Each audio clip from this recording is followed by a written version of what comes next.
Welcome to Inspire Change, a new inspirational and motivational broadcast that strives to empower, educate, and inspire men in a positive way. Please join me in welcoming Gunter, international psychologist, author, speaker, and producer.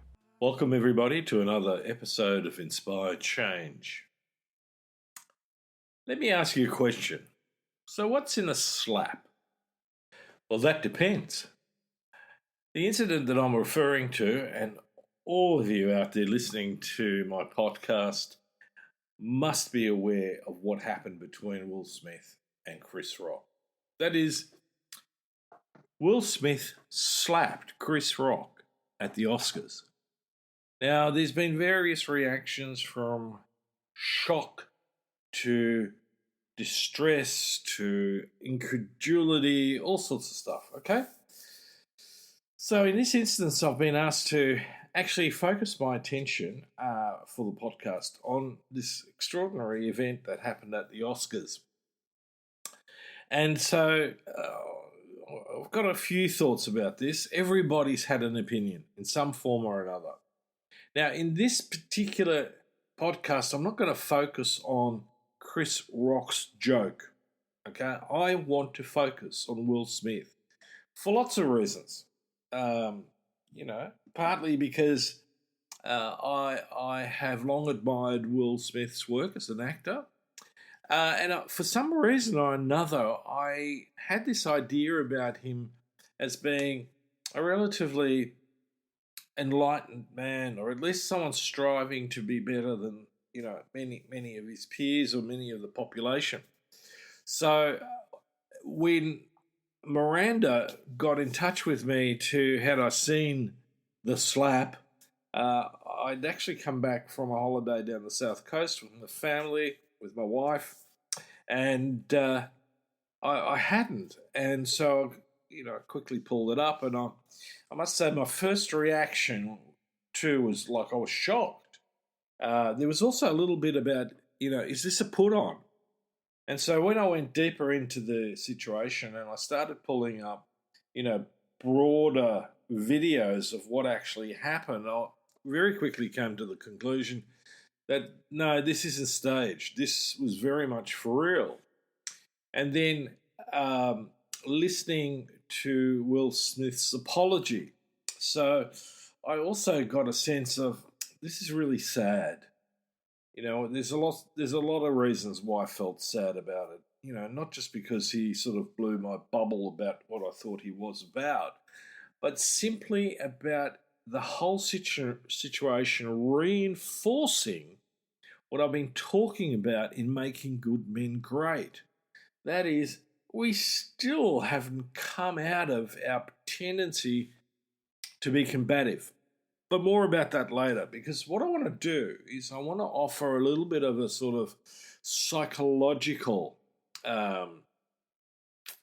deconstruction of this, okay, and especially about where I think Will Smith is at.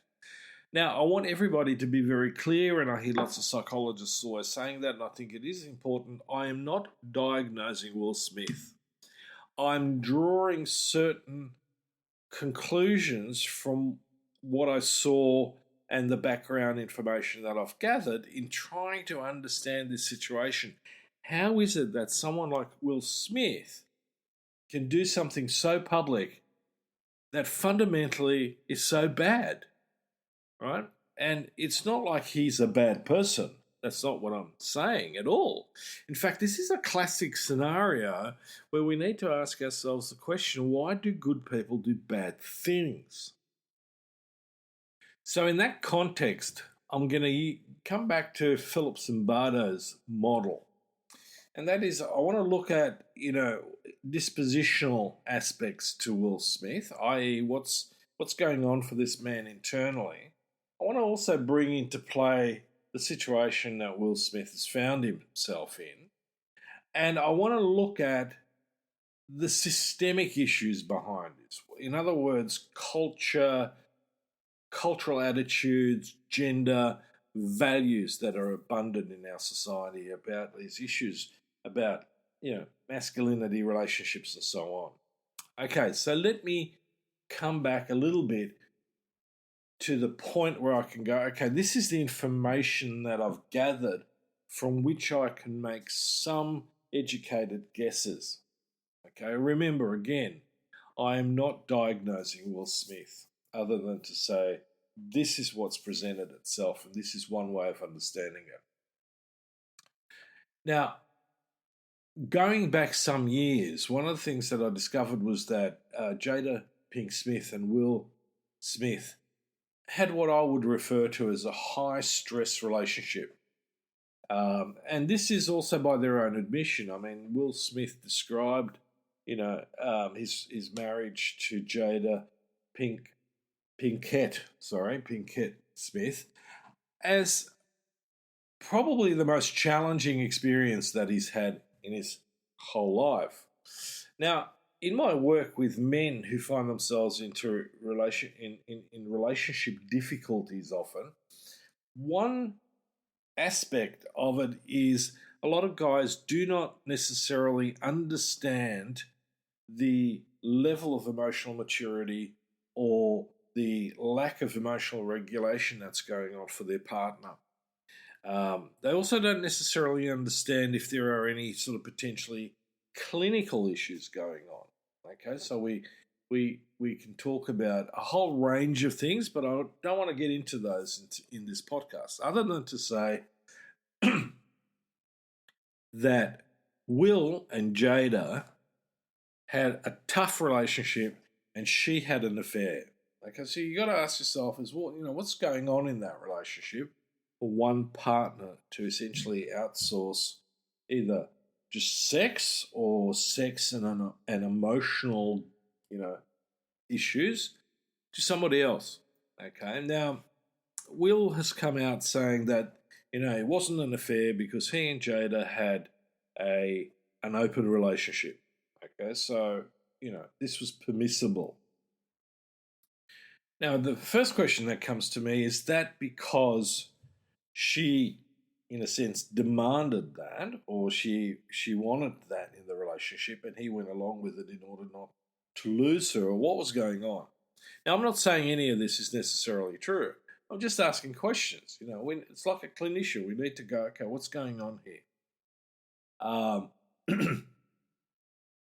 So if I put myself into most men's shoes whose partners have had an affair, one of the key issues is obviously that you're going to feel hurt. Unless you are sort of bulletproof in that department, which most men, in my experience, are not, right? And so you got to ask the next question, well, what is it that he does with that pain, that hurt? Why would that emerge in the first place? Now, the obvious answer is that, well, if you've got any sort of sense of empathy, any sort of connection with your own emotional state, you are going to feel hurt, especially if it was an affair, you weren't aware of it, suddenly it came out. And with it come all sorts of associated issues about rejection, abandonment, about am I good enough? So even someone with, Will Smith's accomplished record in the relationship, that stuff doesn't get any traction. What gets traction is, what is it that makes her love me and what is it that makes her go to somebody else? Now, in that context, we can't ignore the whole issue around masculinity and my sense of security. So the question that arises in that is, did Jada's affair create a deep-seated hurt and narcissistic wound wherein Will was questioning whether he was good enough as a man? Now, I don't know about enough, and I profess this about African American culture, and I can only talk about it from what I see in the media and some of my readings and so on, but this issue about masculinity, and especially hypermasculinity, in many respects seems to be really relevant. Okay? The other aspect that we need to think about here is the degree of emotional maturity. How can I effectively and appropriately manage an event like that, which is obviously stressful and hurtful and brings into play all my sense of ideas about me and what I'm about. And the other aspect is emotional regulation. Now, in that event where Chris Rock made a joke, neither Jada nor Will obviously appreciated the joke, and I won't get into whether that was appropriate or not, but they didn't.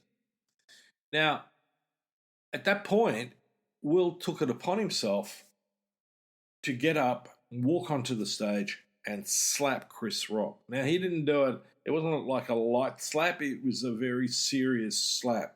Definitely not changed. So, but why do this in front of a national TV or a global TV audience?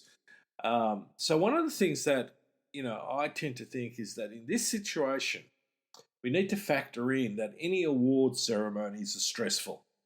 There is a lot of heightened emotion, plus there is an audience.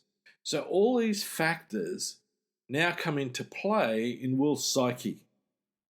So if you look at Will from the perspective that take away the masculine mask and you look at the vulnerable human being that has been hurt, who fears the loss of his partner, is going to get defensive.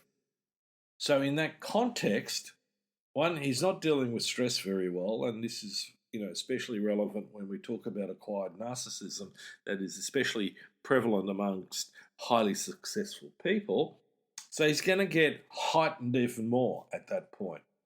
And so the next bit is I need to make a statement. And that statement is I need to, protect, stand up, have my wife's back. And a lot of comments that I read, in various media aspects is this thing about, the man, standing up for the woman. We need to protect them. Well, I bet if you ask most women about that thing, is they go, I don't need my husband or my partner to talk on my behalf. All right, now that's different if some male is physically threatening my wife. Like, I'm going to take it from my perspective. I am going to stand up. Now, I'm not necessarily going to resort to physical violence at that point either. Right? But I am going to have her back, and I'm going to come between him and my partner. So if he gets physical, he can do that with me, but he's not going to do it to my partner. And I would do that for a friend as well, male or female. So it then comes down to the point, okay, so we look at the disposition of Will Smith in the context of the Oscars. We know it's a heightened, tense, stressful situation for Will. And a lot of that comes out when you read in between the lines of his apology. But the one thing that's clearly missing in that apology is him simply going, I was wrong. He has all sorts of excuses for why he did what he did, ranging from God to the devil to emotions. And the one that particularly rubbed me the wrong way was that love makes you do crazy things. Now, in my world, that is an excuse that I've had from men who are domestically violent. Right, so I just went, whoa, back off, buddy.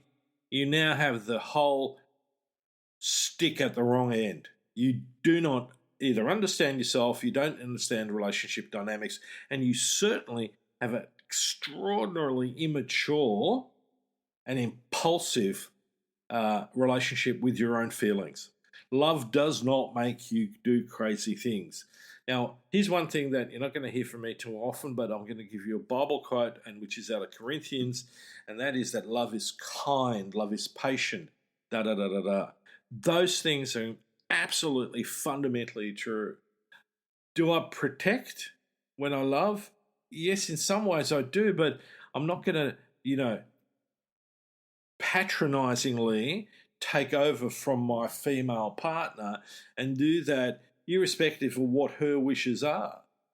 She's an equal, she's an adult. I'm going to check in, honey, are you upset by this? What do you want to do about it? Okay, so, we have this problem and this continued problem of this patriarchal, patronizing, an essentially misogynistic attitude that we often use to excuse our impulsive, inappropriate, bad behavior. There's no excuse for violence. One of the things that I was looking at was, it's interesting how this one slap almost virtually replaced the whole Russia-Ukraine war. And so I'm going, well, here we got the macro picture of two nations at each other, and one nation clearly being badly behaved. In fact, they're war criminals in my book. On a smaller, nation that is trying to maintain its independence, its freedoms, its integrity being encroached on by this bully, the bear. And, it's interesting how then we see this play out to some degree in a one-to-one situation. Now, if I look at the whole thing historically, in the old days, the slap would have been a challenge to a duel. So we would have had two guys going out, at each other with weapons, in the old days, swords, and then with guns, or whatever it is they had to hand at the time that was fashionable, and one person would walk away and the other one was either, seriously injured or dead. That is an extraordinarily primitive emotional reaction. So it's one of the reasons why I chose not to talk about Chris Rock's joke, because I don't think that thing is relevant, really. What's relevant is how this very accomplished, renowned actor dealt with his own feelings. It's not so much what he did to Chris Rock, it's what he did in his relationship with himself, which exposed him in a way that says, man, you need a lot of growing up to do. As I said before, my wife and I spent a weekend with my daughter and her husband and our two grandsons. And all grandkids, the kids get into a bit of a squabble. And what do we tell them, from the parents to the grandparents, is don't use your fists, use your words. And Will Smith was extraordinarily emotionally inarticulate at that point in time. Now, it's not all on Will's shoulders. It has a lot to do how we as men have been socialized. And, this emphasis on these insane patriarchal values, of proving yourself, of being competitive, being the alpha. All of that stuff's just real bullshit, basically.